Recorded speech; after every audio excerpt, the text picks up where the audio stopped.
नमस्कार प्रिय दर्शकों, मैं ज्योतिषकार कमल आप सबका हार्दिक अभिनंदन करता हूं आपके अपने इस प्यारे YouTube चैनल एस्ट्रो कमल में।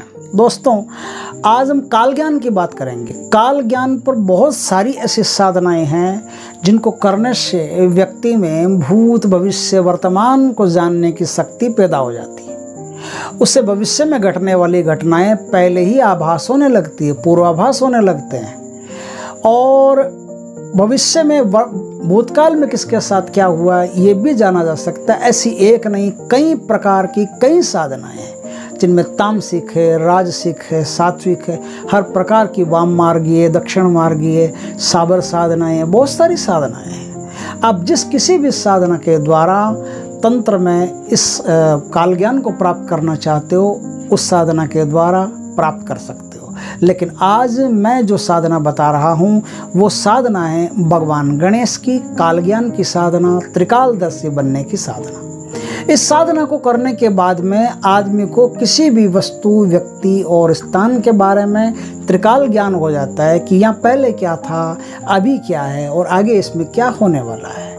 भूमि में कोई संपत्ति गड़ी हो, खजाना गड़ा हो, उसके बारे में पता चल जाता है। कोई चीज़ चोरी हो गई हो उसके बारे में पता चल जाता है। कोई किसी व्यक्ति की कोई परेशानियां हो वो कैसे मिटेगी, उसका भूत भविष्य वर्तमान क्या है ये पता चल जाता है। ऐसी कोई भी चीज़ जो स्थान से संबंधित हो, व्यक्ति से संबंधित हो, वस्तु से संबंधित हो तो उस साधक को तत्काल पता चल जाती है। ये एक ऐसी उत्तम कोटि की साधना है जिस साधना का तांत्रिक ग्रंथों में और तंत्र के मर्मज्ञों में बड़ा ही आदर है।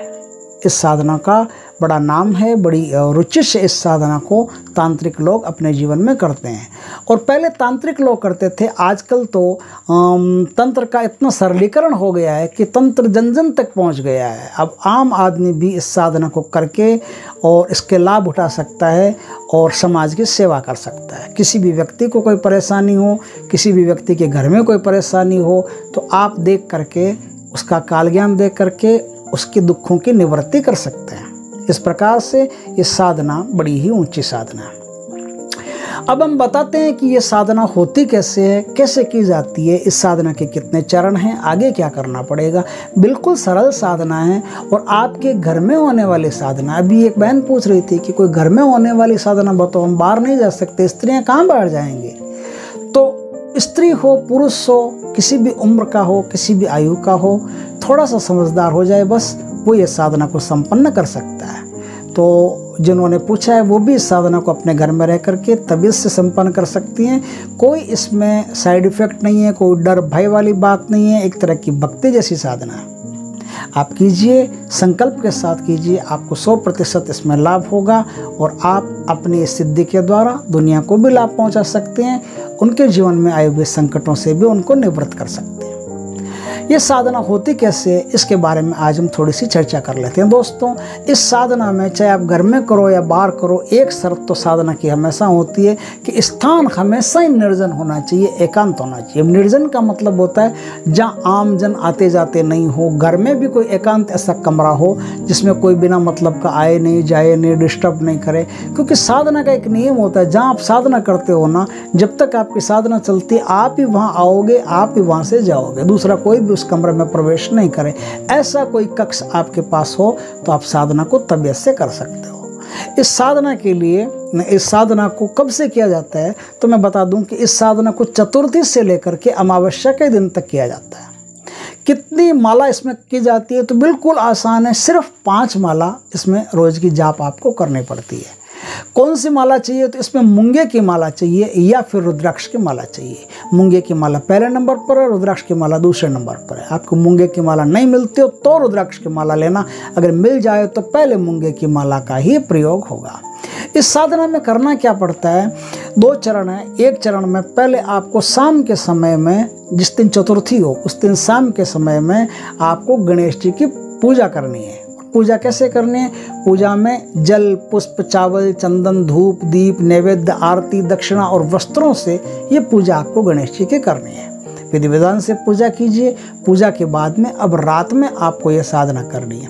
रात में गणेश जी को फिर प्रसाद चढ़ाइए, धूप दीप चढ़ाइए और दीपक तो होता ही है साधना में। करना क्या, इसमें पित्तल की गणेश जी की आपको लानी है मूर्ति और पित्तल की गणेश जी की मूर्ति ला करके आपको उस मूर्ति को पश्चिम दिशा में देखते हुए अपने जो पूजा घर है ना, उस पूजा घर में लकड़ी के बाजोट पर लाल रंग का वस्त्र बिछा करके वहाँ आपको विराजमान करना है। कहाँ? पश्चिम दिशा में देखते हुए। और आप जब साधना करेंगे तो आपका मुंह किधर रहेगा? पूर्व दिशा में रहेगा। दिखती बात है भाई, देवता का मुंह पश्चिम में रहेगा तो आपका मुंह पूर्व में रहेगा। तो ये पूर्वाभिमुख होकर करने वाली साधना है। अब पुराने ज़माने में इस साधना को पद्मासन में किया जाता था, लेकिन अब यदि पद्मासन का आपको अभ्यास है तो ठीक है, नहीं अभ्यास है तो आप किसी भी आसन में सुखपूर्वक बैठ करके इस साधना को कर सकते हैं। इस साधना में न तो कोई वस्त्रों का ज़्यादा वो है कि कौन से कलर के वस्त्र चाहिए, काले के अलावा, ब्लू के अलावा कोई भी प्रकार के वस्त्र आपके पास हो, धुले हुए साफ वस्त्र हो, उन्हें ही पहन करके ये साधना आप करेंगे। ये साधना मैंने बता दिया कितने दिनों की है, तो 11 दिनों की ये साधना है। 11 दिनों की ये साधना आपको 5 माला रोज रात्रि काल से जपनी पड़ेगी। और जब आप ये साधना करोगे, मंत्र का जाप करोगे, तो आप जो प्रसाद चढ़ाओगे ना, वो प्रसाद तो सुबह आपको बच्चों को बांट ही देना है, लेकिन आपके मस्तिष्क के द्वारा भगवान गणेश आपके अंदर काल ज्ञान को भरना शुरू कर देंगे।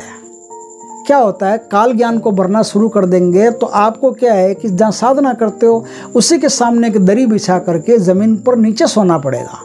ज़मीन पर जहाँ आप साधना करते हो वहीं आपको पूर्व दिशा की तरफ सर रख करके बाईं करवट आपको वहीं सोना पड़ेगा। तो वहाँ सोओगे ना तो गणेश भगवान आपके क्या करेंगे? मस्तिष्क में आपके काल ज्ञान की शक्ति भरना शुरू कर देंगे। तो उससे आपको भूत भविष्य वर्तमान सब का पता चलने लगेगा। अब उसमें आप कोई भी प्रश्न लिख करके अपने सिराने रखोगे, गणेश जी से पूछ करके आप भी ये प्रश्न मेरा है और ये इस प्रश्न का मुझे उत्तर चाहिए, तो रात सपनों के माध्यम से आपको सारे प्रश्नों के उत्तर मिल जाएंगे। सपने हमारे बहुत सारे प्रश्नों के उत्तर देते हैं, लेकिन अस्पष्ट रहता है, हमें पता नहीं चलता कि ये कह क्या रहा है, सपना आया किस बात का, इसका मतलब क्या है, तो हमको गुरुजनों से पूछना पड़ता है। लेकिन जो साधना में जो बता रहा हूँ, उस साधना को करने के बाद में क्या होगा? आपको स्पष्ट सपना आएगा। स्पष्ट सपने में आपको बाकायदा पता चल जाएगा कि क्या है क्या नहीं है। ये सपना इसलिए होता है जी। फिर यदि कभी भी आपको किसी के बारे में कोई जानना हो, आपकी साधना 11 दिन की हो गई, अब कभी भी किसी के बारे में कोई जानना हो तो आप एक दिन उसी प्रकार से वो साधना कीजिए, रात को 5 माला का जाप कीजिए और वहीं सो जाइए, जहाँ सोएंगे आपको उत्तर मिल जाएगा। ये क्या होता है कि वर्तमान समय में हमारी जो थर्ड आई है ना, वो थर्ड आई एक्टिवेट नहीं रहती है। हमारा जो आज्ञा चक्र है ना, वो काम नहीं करता है, और आज्ञा चक्र काम नहीं करने के कारण जो शक्ति है वो मस्तिष्क में तो भर जाती है, आज्ञा चक्र में नहीं उतरती। तो यदि आप चाहते हैं कि सपनों के माध्यम से, नहीं हम तो त्रिकालदर्शी बनना चाहते हैं, 24 घंटे त्रिकालदर्शी बनना चाहते हैं कि कभी भी कोई भी आ जाए हम उसका नाम, पता, अता, जाति, कुल, गोत्र, दोस्त, दुश्मन, गर्लफ्रेंड, बॉयफ्रेंड सब बता दें, तो भाई इसके लिए फिर आपको और अलग मेहनत करनी पड़ेगी। ये आपके 11 दिन की अमावस्या तक साधना हो गई। अब इस साधना को आपको क्या करना पड़ेगा? रात्रि काल में जब एकदम शांत माहौल हो, घर का बच्चे सब सो जाएं, उस समय का आप चुनाव कर लीजिए। उस समय का चुनाव करके आप पद्मासन में विराजमान होकर के इस मंत्र का, जो आज मैं बताऊं, उस मंत्र का लगातार आप 15 मिनट से लेकर के आधा घंटा तक जाप कीजिए। कैसे करेंगे? उसका मानसिक जाप करना है, साइकिक जाप करना है ना, मनोगत जाप करना है, बोलना नहीं है, और मन ही मन इसका जाप करना है। और उस सारे जाप को आप अपने आज्ञा चक्र में देखना शुरू कर दें। जो जाप आप कर रहे हैं उसकी जो एनर्जी मस्तिष्क में बन रही है, उस मस्तिष्क में जो एनर्जी बन रही है ना, उस एनर्जी को आप खींचे यहाँ पर ध्यान देंगे ना, जहाँ बिंदी लगाते हैं आज्ञा चक्र में, तो आपको जो थर्ड आई है ना, वो एक्टिवेट होना शुरू हो जाएगी। आपका आज्ञा चक्र खुलना शुरू हो जाएगा, और आज्ञा चक्र खुल गया तो फिर आपको मंत्र जाप तो आपको रोज करना ही पड़ेगा। मंत्र जाप रोज करेंगे, इसी प्रकार से करेंगे तो आपका जो आज्ञा चक्र एक्टिवेट हो गया ना, ये इतना शक्तिशाली हो जाएगा कि आपको फिर ना सपनों की आवश्यकता नहीं पड़ेगी। आपको दिन में भी, रात में भी, कभी भी, कोई भी नींद में उठा करके भी कोई प्रश्न पूछेगा तो उत्तर तुरंत तैयार मिल जाएगा। इस प्रकार से आप इस साधना को करके जन कल्याण के कार्य कीजिए।